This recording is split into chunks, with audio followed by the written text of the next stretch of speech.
ശബരിമല സ്വർണ്ണപ്പാളി വിവാദവുമായി ബന്ധപ്പെട്ടുകൊണ്ട് പ്രതിപക്ഷം നടുത്തളത്തിലിറങ്ങി പ്രതിഷേധിക്കുന്ന കാഴ്ചയാണ് നമ്മൾ കണ്ടത്. നിയമസഭ ഇന്നും പ്രക്ഷുബ്ധമാക്കുകയാണ്. പ്രതിപക്ഷം ചോദ്യോത്തരവേള തടസ്സപ്പെടുത്തുവാനുള്ള ജനാധിപത്യ വിരുദ്ധമായ നീക്കമാണ് നടക്കുന്നത് എന്നുള്ളതാണ് സ്പീക്കർ അടക്കം പറഞ്ഞിട്ടുള്ളത്. കൂടുതൽ വിവരങ്ങളുമായി അമൽ തേനമ്പറമ്പിൽ ചേർന്നുണ്ട്. അമൽ, ഈയൊരു ശബരിമല സ്വർണ്ണപ്പാളി വിവാദവുമായി ബന്ധപ്പെട്ടുകൊണ്ട് ദേവസ്വം മന്ത്രി രാജിവെക്കുന്നതുവരെ പ്രതിഷേധം തുടരും, സഹകരിക്കില്ല എന്നൊരു നിലപാടിൽ തന്നെയാണ് പ്രതിപക്ഷം, അല്ലേ? വലിയ പ്രതിപക്ഷ ബഹളമാണ് സഭാ നടപടികൾ ആരംഭിച്ചപ്പോൾ മുതലുണ്ടായത്. കഴിഞ്ഞ 2 ദിവസവും നടന്നതിന് സമാനമായി തന്നെയുള്ള കാര്യങ്ങൾ ഇന്നും നിയമസഭയിൽ ആവർത്തിക്കുന്നു. സ്പീക്കർ ചെയറിലേക്ക് എത്തിയ ആ നിമിഷം മുതൽ ചോദ്യോത്തരവേള തുടങ്ങും മുൻപ് മുതൽ പ്രതിപക്ഷത്തിന്റെ പ്രതിഷേധമുണ്ടായി. പ്രതിപക്ഷാംഗങ്ങൾ സഭയിൽ പ്ലക്കാർഡുകളുമായി എണീറ്റ് നിൽക്കുകയായിരുന്നു സ്പീക്കർ എത്തുമ്പോൾ. അതിനുശേഷം സ്പീക്കർ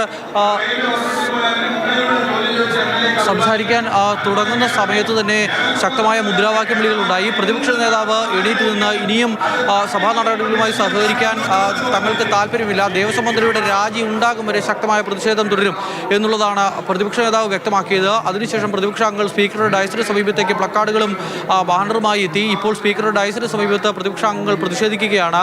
ദേവസ്വം ബോർഡിനെ പിരിച്ചുവിടുക, ദേവസ്വം മന്ത്രി രാജിവെക്കുക, ഇതിൽ കുറഞ്ഞ യാതൊരു ആവശ്യവും തങ്ങൾ ഉന്നയിക്കുന്നില്ല. ആവശ്യം അംഗീകരിക്കും വരെ പ്രതിഷേധവും ഉണ്ടാകും എന്നുള്ളതാണ് പറയുന്നത്.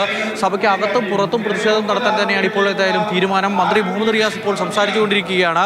മുഹമ്മദ് റിയാസും ഈ വിഷയവുമായി ബന്ധപ്പെട്ട് എന്തുകൊണ്ടാണ് പ്രതിപക്ഷം ഒരു അടിയന്തര പ്രമേയ നോട്ടീസ് നൽകാത്തത്, ചർച്ചയ്ക്ക് തയ്യാറാകാത്തത് എന്നുള്ള ചോദ്യമാണ് ഉന്നയിക്കുന്നത്. മന്ത്രി വി ശിവൻകുട്ടിയാണ് എങ്കിൽ പ്രതിപക്ഷത്തെ പരിഹസിച്ചാണ് രംഗത്തെത്തിയത്. ചോർ ഹേ ചോർ ഹേ, UDF ചോർ ഹേ തുടങ്ങിയ മുദ്രാവാക്യ വിളിയും ശിവൻകുട്ടിയുടെ ഭാഗത്തു നിന്നും സഭയിലുണ്ടായി.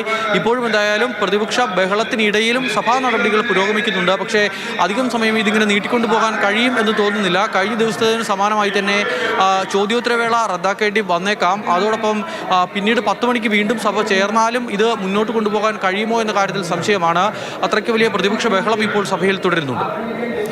ശരി അമൽ, സഭയിൽ ഇപ്പോഴും വലിയ രീതിയിൽ പ്രതിഷേധിക്കുകയാണ് പ്രതിപക്ഷം. ദേവസ്വം മന്ത്രി രാജിവെക്കണം, അതുവരെ നിയമസഭാ നടപടികളുമായി സഹകരിക്കില്ല എന്നുള്ളതുമാണ് പ്രതിപക്ഷ നേതാവ് പറഞ്ഞത്. ശബരിമലയിലെ ദ്വാരപാലക ശില്പം കൊണ്ടുപോയി വിറ്റിരിക്കുകയാണ്, അതുപോലെ തന്നെ ശ്രീകോവിലിന്റെ കട്ടള കൂടി കൊണ്ടുപോയി എന്നതടക്കമുള്ള കാര്യങ്ങൾ ഉന്നയിച്ചുകൊണ്ടാണ് ഈ ഒരു പ്രതിപക്ഷത്തിന്റെ പ്രതിഷേധം. അതേസമയം സ്പീക്കർ ശകാരിക്കുന്നത് നമ്മൾ കേട്ടിരുന്നു. ജനാധിപത്യ വിരുദ്ധമായ പ്രവർത്തനങ്ങളാണ് പ്രതിപക്ഷത്തിന്റെ ഭാഗത്ത് നിന്ന് ഉണ്ടാകുന്നത് എന്നുള്ളതായിരുന്നു സ്പീക്കർ പറഞ്ഞത്. നിലവിൽ കാരിത്താസ്, മുളന്തുരുത്തി, തിരൂർ, ആറോബി എന്നിവ ഈ നിലയിലുള്ള 3 പദ്ധതികളായിരുന്നു.